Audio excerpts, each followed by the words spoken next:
Olá, a gente vai mergulhar agora num período de 21 anos que, olha, mudou completamente o Brasil. É uma história com duas faces bem distintas, sabe? De um lado, um crescimento econômico que parecia um verdadeiro milagre. Do outro, uma repressão duríssima, implacável. A grande questão é, como é que essas duas realidades tão opostas aconteceram ao mesmo tempo? É isso que a gente vai tentar desvendar. Então, para organizar as ideias, este é o nosso roteiro. A gente começa com um golpe, claro, depois vê como o regime se fortaleceu, explora essa contradição entre repressão e milagre, fala da resistência e, por fim, acompanha o caminho de volta à democracia. Bom, para entender o que aconteceu aqui no Brasil, a gente precisa dar uma olhadinha no que estava rolando no mundo. Pensa aí, começo dos anos 60. O planeta inteiro estava dividido pela Guerra Fria, aquela disputa entre Estados Unidos e União Soviética. Esse cenário é a peça-chave de tudo. E nesse clima de tensão global, qualquer proposta de reforma social, como as do presidente João Goulart, era logo taxada de ameaça comunista. Esse medo, que foi muito alimentado pela propaganda, criou um ambiente onde muita gente começou a achar que só os militares poderiam salvar os valores tradicionais do país. E foi o que aconteceu. Em 1º de abril de 64, os militares tomaram o poder. Mas não foi algo unânime. Desde o primeiro momento, o Brasil se partiu. De um lado, gente apoiando, achando que era a salvação. Do outro, gente vendo aquilo como o fim da democracia. Era uma nação rachada ao meio. E a imprensa da época refletia isso de um jeito impressionante. Olha só a diferença.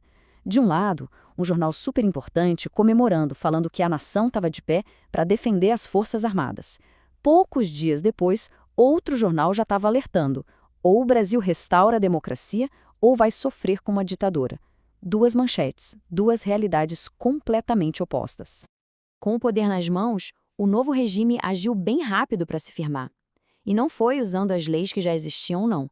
Foi criando um conjunto de regras próprias, um verdadeiro punho de ferro jurídico. A principal ferramenta para isso foram os famosos atos institucionais, os AIs. Pensa assim, eram decretos que valiam mais do que a própria Constituição. Com eles, o governo podia basicamente fazer o que quisesse. E a coisa foi escalando. O AI-1 já permitia caçar políticos. O AI-2 acabou com todos os partidos e criou só dois, um da situação e um da oposição consentida. Mas o golpe final veio em 68 com o AI-5. Ele foi o mais duro de todos, suspendeu garantias individuais, oficializou a censura e deu poder total ao presidente. Foi aí que o país mergulhou de vez nos anos mais sombrios do regime.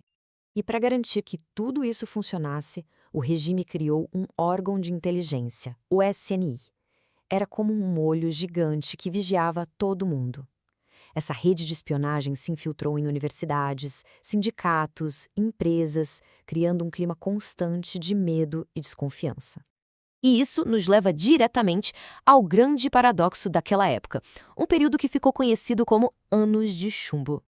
De um lado da moeda, a gente tinha o tal milagre econômico.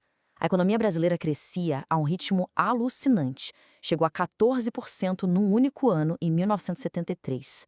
Grandes obras, indústrias a todo vapor. O Gráduro vendia para o mundo uma imagem de progresso e modernidade. A desculpa oficial do governo, na voz do ministro da Fazenda, era essa. Primeiro, a gente faz o bolo crescer para depois dividir. A ideia era que o país precisava enriquecer primeiro para depois distribuir a riqueza. Só que na prática, o bolo cresceu, e muito, mas a divisão nunca chegou. Enquanto a elite e as grandes empresas lucravam, a política de arroxo salarial fazia com que o salário do trabalhador perdesse poder de compra todo mês. Qual o resultado? A desigualdade social explodiu. E aí vem o outro lado da moeda, o lado sombrio do milagre. Para manter a ordem, o Estado tinha um aparato de repressão que agia de forma brutal, e seu principal nome era o DOI-CODE. Os relatos de quem sobreviveu, como este que está na tela, são simplesmente aterrorizantes. Falam de tortura sistemática, física e psicológica, choque elétrico, afogamento, espancamento, métodos cruéis que, muitas vezes, levavam à morte nos porões da ditadura. No meio desse silêncio todo, imposto pelo medo e pela censura, aconteceu uma coisa que conseguiu furar essa bolha e dar um novo fôlego para a oposição. Foi o caso do jornalista Vladimir Herzog. Ele se apresentou voluntariamente no DOI-CODE para depor e nunca mais saiu vivo. Foi torturado e morto no mesmo dia.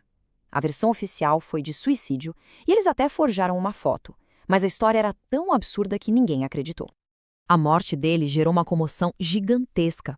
O resultado foi um ato religioso na Catedral da Sé, em São Paulo, que juntou 8.000 pessoas. Foi uma das primeiras grandes manifestações públicas contra o regime desde o AI-5. Ali, o medo começou a virar resistência. A partir daí, com o milagre econômico já dando sinais de cansaço e a sociedade cada vez mais indignada com casos como o de Herzog, a pressão por mudança só aumentou. O caminho de volta para a democracia foi um processo bem gradual, uma abertura lenta e gradual, como diziam. Em 78, caiu o AI-5. Em 79, a lei da anistia permitiu que exilados voltassem. Em 83, explodiu o movimento das diretas já, com milhões de pessoas nas ruas pedindo para votar para presidente. E, finalmente, em 1985, o Brasil teve seu primeiro presidente civil em 21 anos. Esses 21 anos deixaram cicatrizes muito profundas no Brasil. Até hoje, o legado desse período é tema de debate. A violência do Estado, a desigualdade, a memória dos que morreram e desapareceram. E tudo isso nos leva a uma pergunta que continua muito atual. De que forma a memória de um regime autoritário continua moldando o futuro de uma nação?